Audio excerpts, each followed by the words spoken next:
Now let's dive into our three great conversations today. I'd like to invite our first host of our first conversation, Fireside Chat, with our Young. And this is a fireside chat on innovation, opportunities, and challenges ahead of sustainable AI. Our host is David Goldschmidt, also affectionately known as Day. He is an experienced venture capitalist, serving as Vice President and Managing Director, Head of Samsung Catalyst Fund. Samsung Catalyst Fund is a strategic venture fund of Samsung Electronics, investing deep tech infrastructure innovations such as semiconductor technologies that make AI possible. Day joined Samsung 9 years ago, and prior to that, he was a partner in financial VCs. Earlier in his career, Day held an executive position in the telecom industry. So I'm going to hand over the floor to Day. Please put your hands to welcome Day.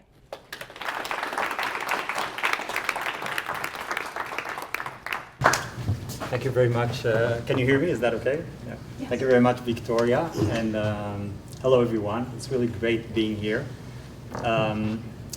By the way, the view is incredible, I must say. It's just a wonderful, wonderful location. Before we start with our next session, I just want to say that, Bill, as you mentioned, actually Samsung Catalyst Fund invests a lot into chip companies. And I have two of my colleagues here from the fund, JC and Ray, if you can raise your hands. If you have an exciting semiconductor company, be sure to contact Ray, JC, or myself. They're going to get swarmed. That's why we're here. That's why we're here. Are we going to be seated, or how does that work? Yeah, let's take a seat and get comfortable. Yeah. So it's my real honor, and I'm privileged to introduce to you Young Song in his other capacities, going beyond Extreme Tech Challenge. Actually, I believe that everyone here, or mostly everyone here, knows Young. But still, I would like to go through the introduction. So Young is a Silicon Valley entrepreneur with a very rich career that spans across entrepreneurship, executive leadership, and board positions in publicly traded companies. Young is also a luminary venture capitalist. Young is chairman of the Semiconductor Advisory Board of Samsung Electronics.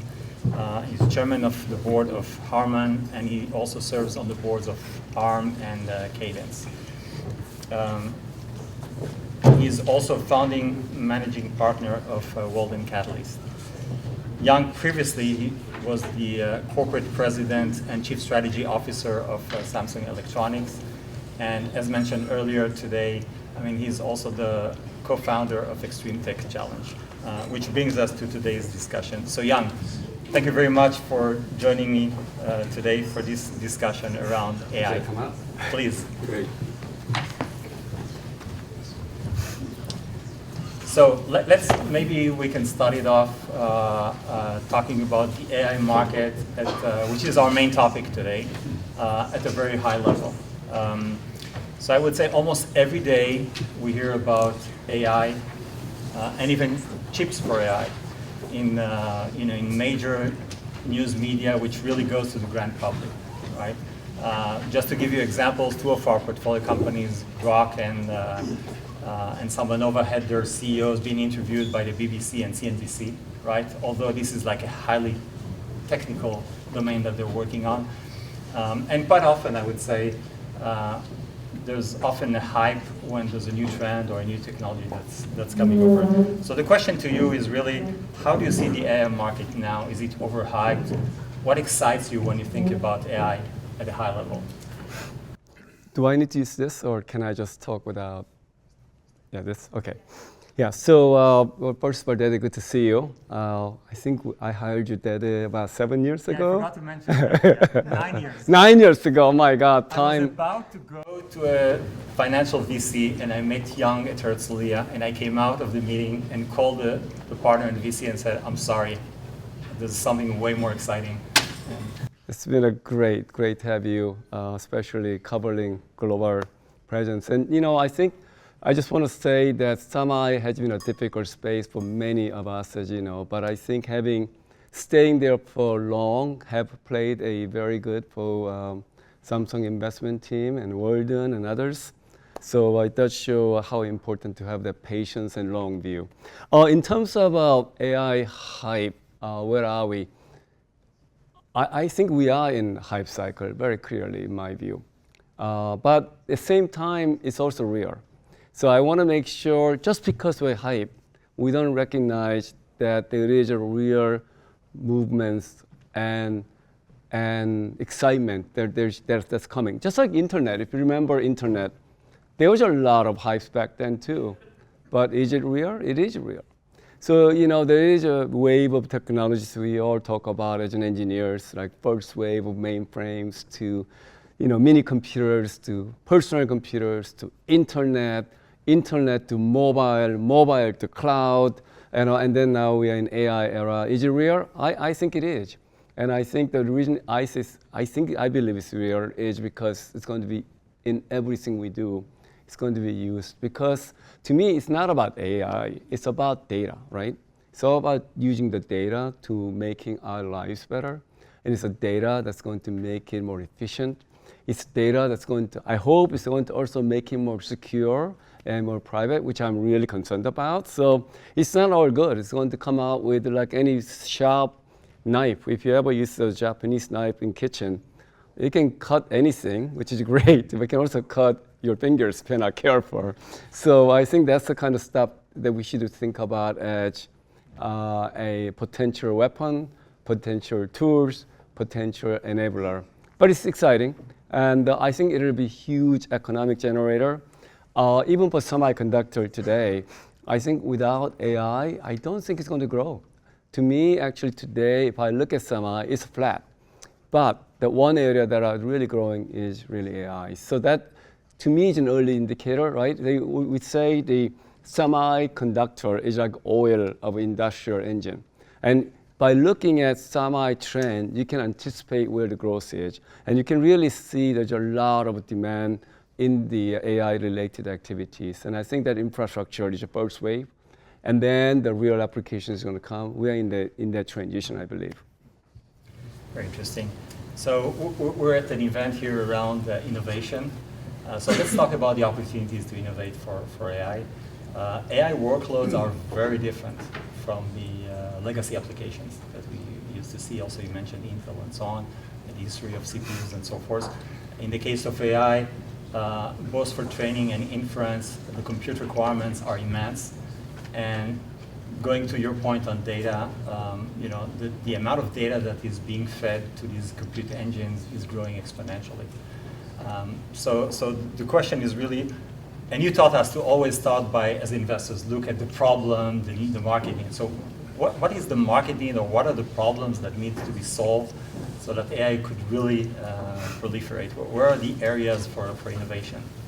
I think there are so many opportunities, and so there's no limit in how we can imagine. So let's think about just the power requirements, driving the kind of AI data centers we're building, right? If you look at projection that McKinsey put together, basically we will need additional 10% of power next 10 years. How do you create 10% more power out of where?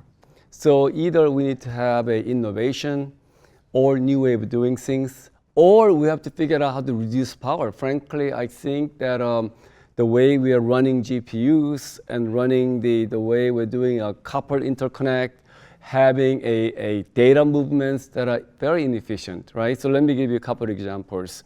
Data movements. So when you do a compute, right, it takes about 1.1 picojoules to create compute. And then when you put that into cache, right, that becomes already 100x higher power. And then by the time it gets to the server, that's a 5,000x in routers. So we're talking really, really huge waste of power and the data movements. So can we make them more efficient? And I think that's a huge opportunity for new architecture, huge architecture for new algorithm, huge architecture for materials, huge opportunity for how you interconnect these things. Just like what happened with human villages and towns. It used to be flat, right? Now look at this building. I don't know, this is 46th floor, right? I think you will see the chips are all stacking. And as that goes up, you need a new way of doing things. And through that, I think we can reduce what I call data movements, lower power. And photonics are going to be very important. I know there are speakers coming talking about photonics later on. So that's going to be a really important part of innovation. And we're not there yet, right? We're not using it yet because we understand that new way of doing things. And there's also not very reliable, cost-effective way of interconnecting through optics. But it's an opportunity. All the way to power source. Think about the kind of data centers need, right? You need about 250 megawatts of power and maybe 500 megawatts of power, depending on how big this thing is. Or today it's 100 megawatt. How do you get this power generation close enough to data centers so you can reduce the power usage? I think that's another big challenge we are dealing with. I know there is a cable that are laid, from I think Iceland all the way to UK. There's an ideas around how to bring that geothermal energy back out into where we need. So I think these are the kind of challenges. It's an infrastructure challenge, it's a policy challenge, it's an environmental challenge, and it's a long-term investment challenge, right? Hopefully we can find some nuclear fusions and hydrogen and other source of engine. So there's so much innovation ideas, it's just like unlimited. Yeah, actually, the energy question is incredible. I mean, like, if you think about it, the ChatGPT query is like 10x time the amount of energy you need for a Google search. Or, I was looking at the data points on, IDC did some estimates of the growth of global data center power consumption, doubling from last year to 2028, reaching 860 terawatts hour. Which just for you, I'm French in origin, it's 2 times the entire French, power consumption, or 20% of the US. So this is really incredible, and we hear about, hyperscalers looking at nuclear reactors and things like that. But actually, to your point about challenges, you had decades of experience in very successful semiconductor companies, and also as an investor in semiconductors. And we know that semiconductor is very difficult. I mean, there's a reason why some VCs prefer not to invest in it. It's very difficult, it's capital intensive. Also, it's very front-end loaded, right? So it's compared to software companies and so on. You need to raise a lot of capital very early on to tape out and stuff like that. So in your view, what are the challenges, when someone or an emerging company wants to innovate for AI? On one hand, how could they go around that? And at the same time, for venture investors, what are the domains that maybe, can be more interesting for venture investors? I think in semi, particularly this type of what I call driving big innovation for long term, there's no competitors. We are all collaborators. We all have to do it together. So whenever I'm looking at investment, I'm always looking for partner, because doing it alone is really hard and heavily capital intensive, right? That's another issue. But I think right now is really, really exciting time, right? I mean, Lip-Bu and I've been investing in a whole bunch of companies along with Samsung Catalyst and other partners. We have some exciting portfolio that are trying to make changes for better imaging capture, all the way to edge processing, all the way to applying accelerators for data congestion, data digestion. So I think there's a lot of exciting things, but I think you have to be, as a VC, we have to work together, and we have to be patient, and you need to have a deep pocket. And I think these are some of the things that I learned, and just be patient with the innovators. I think that a lot of you in this room has been either investing or entrepreneurship or developing great technologies, and it just takes time and patience. If I can take slightly a different angle, you're holding very senior positions at several very large corporations. So there's a question about what's the large corporate perspective on AI? I mean, what could corporations do to leverage AI, or what is their thinking at the corporate level? Oh, I think that they are a bit. It's a big change, right? So if I look at Samsung, I think people were using actually they take a lot of notes in Korea. Everything you do, you have to take a notes somehow. And then all of a sudden, you got the ChatGPT taking notes for you. The problem is then the data goes into cloud, and all of a sudden, the data is very accessible by everybody. So you get the security issues, you got this privacy issues, and then confidentiality is breaking. So they have to then bar using ChatGPT, which is also a problem because then it limits your ability to work and innovate. So these are kind of stuff that I think big corporations are challenging with. Same time, they also want to have their own data centers locally using their data. So how do you take advantage of data they have to capitalize on that as ways to differentiate? So these are some of the things they have as an advantage because they have a lot of data. I can tell you a Cadence, for instance, they can lay out their routers better because there's a lot of data with the routing. And they can automate many of these things. They can learn from other experience. I can lay out the chips better. So there's a lot of benefits using data, but same time there's a lot of issues they're going to be facing that we haven't even thought about. So given where the data is, I think the other one for big companies about where is your data, where do you put your data? Like Samsung, by law, they have to put data in Korea, right? It's just a government requirement. So there's a lot of, you will see that data centers are going to be in each country rather than one gigantic, one consolidated big data centers, which requires its own opportunities as well as challenges, innovation perspective. And then, of course, the geofencing between China and the Western side is increasing, as you know. So I think that's going to create a very difficult place also navigate if you're an entrepreneur, because your market may be naturally going to divide into two. For instance, we used to invest a lot in China. We don't touch in China anymore because it's almost off limit. So and then especially when you're doing a mission critical investment and opportunities like we do in AI and chips. So you have to pick your decision where you want to be. By being virtually in US, that's what we're going to do, right? So that changes the whole dynamics. Your market changes, your size of the market changes as well. So these are some complexities we are all kind of dealing with.